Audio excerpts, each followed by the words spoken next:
Bonsoir, j'espère que vous allez bien. Nous allons voir une autre vidéo aujourd'hui concernant les repères et coordonnées. Dans un premier temps, on va voir la définition d'un repère plan. Définition d'un repère plan.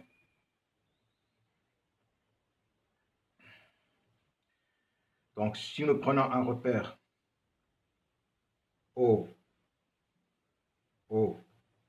X, Y, un repère avec origine O, et avec deux vecteurs unitaires O, I, O, J,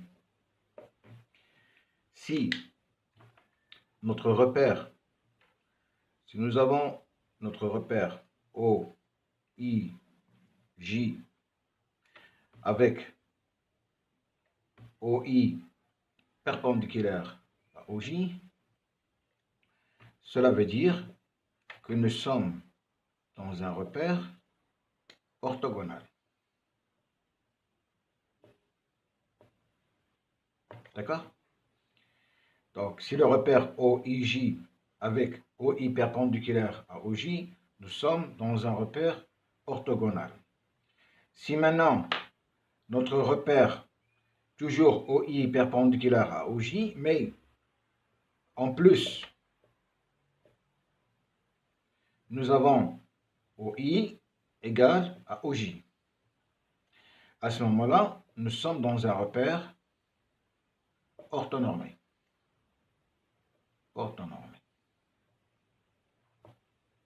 D'accord? Donc la différence entre un repère orthogonal et un repère orthonormé réside dans l'égalité du vecteur OI et OJ. Dans un repère orthogonal, nous avons OI perpendiculaire à OJ, mais pas évidemment OI égale à OJ. On peut avoir OI égale à 2 fois OJ, etc. Mais dans un repère orthonormé, nous avons, en plus de la perpendicularité entre les axes, nous avons OI égale à OJ. De même, on appelle l'axe OX axe des abscisses.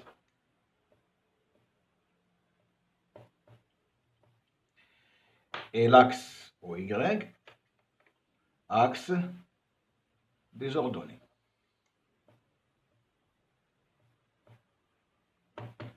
Voilà. Donc, si je récapitule, dans un repère plan, nous avons deux types de repères. Nous avons le repère orthogonal et nous avons le repère orthonormé. Les deux repères ont des axes perpendiculaires. En plus, le repère orthonormé, il a OI égale à OJ.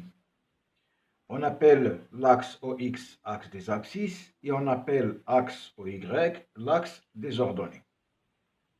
Voilà. Bon, maintenant, nous allons voir la projection d'un point dans un repère orthonormé. Nous allons voir la projection d'un point dans un repère plan. Donc, soit un point M dans le repère plan. Ce point M, il a une projection sur l'axe des X qui s'appelle XM. Il a une projection sur l'axe des Y qui s'appelle YM. Donc, on peut dire que le point M a pour coordonnées X, Y. Si par exemple, nous prenons X, M égale à 2, YM égale à 1, à ce moment-là, on va dire que le point M a pour coordonnées 2, 1. Ça, c'est la position du point M dans un repère orthonormé. Hein? Donc, il est défini par deux points, un point sur l'axe des abscisses et un point sur l'axe des ordonnées. Voyons maintenant la projection d'un vecteur dans un repère plan. Projection d'un vecteur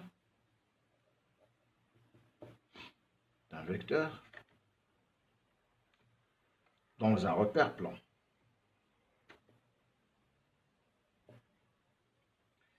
Donc, prenons comme exemple un vecteur qui a pour origine A et extrémité B, donc notre vecteur AB,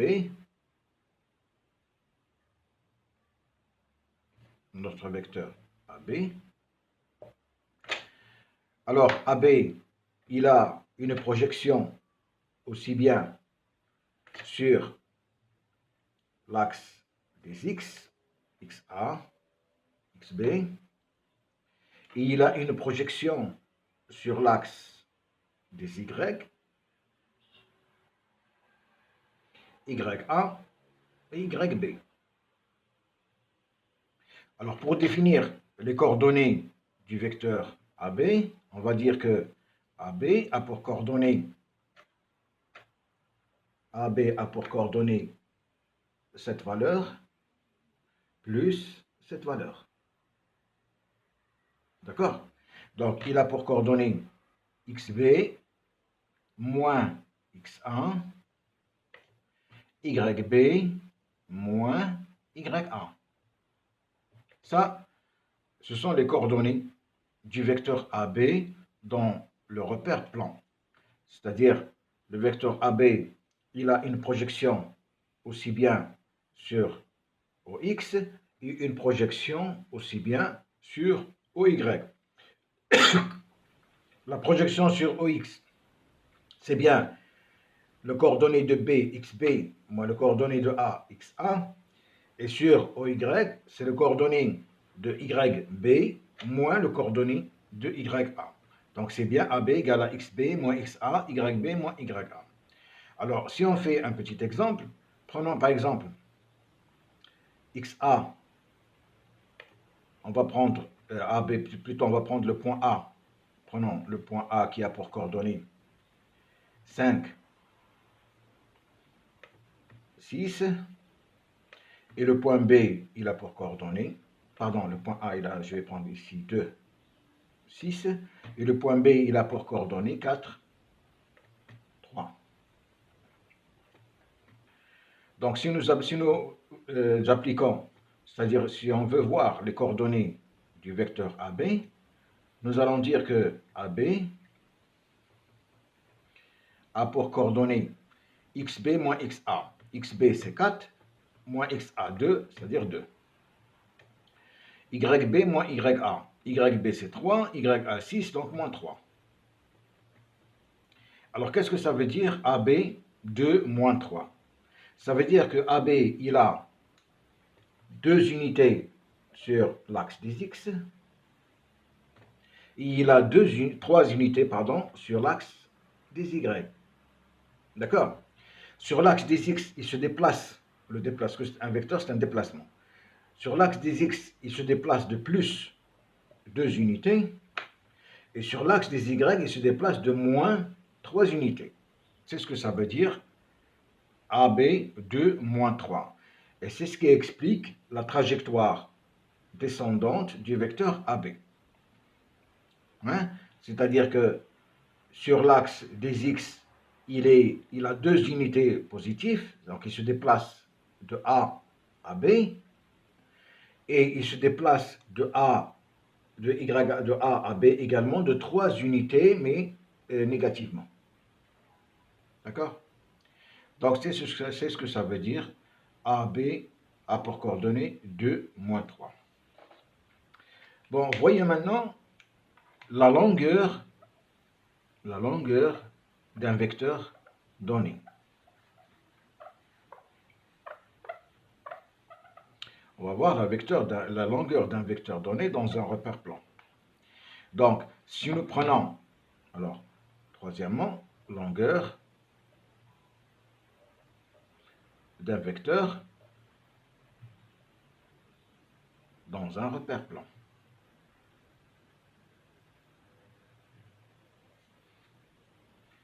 Alors, prenons toujours notre vecteur AB, notre vecteur AB, notre vecteur AB, AB. Alors, notre vecteur AB, il a, comme on a dit tout à l'heure, deux projections. Une projection sur l'axe des X et une projection sur l'axe des Y. Hein, c'est les projections que nous avons vues ici. Une projection sur l'axe des X et une projection sur l'axe des Y. La projection sur l'axe des X, c'est bien XA, XB. Et sur l'axe des Y, Y1, YB.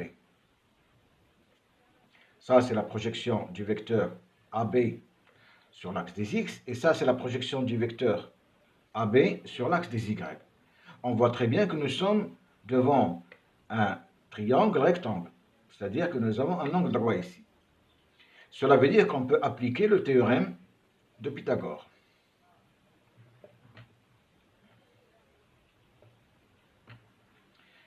Le théorème de Pythagore qui dit que AB au carré égale à XB moins XA au carré plus YB moins YA au carré. C'est-à-dire que la longueur du vecteur AB est égale à la racine carrée de XB moins XA au carré plus YB moins YA au carré. Ça, c'est la longueur du vecteur AB. Donc, si nous reprenons les coordonnées que nous avons calculées tout à l'heure, on a XB moins XA, bon, comme exemple, donc les coordonnées de tout à l'heure, c'est-à-dire qu'on avait trouvé AB avec pour coordonnées 2, moins 3. Donc, si on prend ces coordonnées, nous allons trouver AB égale la racine carrée. Alors, XB moins XA au carré, c'est-à-dire 2 au carré, ça fait 4. YB moins YA au carré, c'est-à-dire moins 3 au carré, ça fait 9, donc plus 9. Et nous aurons AB égale la racine de 13. Voilà. 13 cm, par exemple, ça dépend de l'unité que nous avons pris.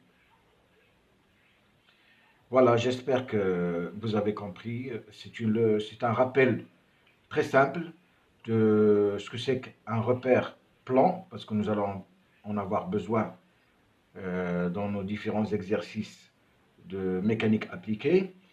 Et nous avons vu que le repère plan se divisait en... C'est-à-dire,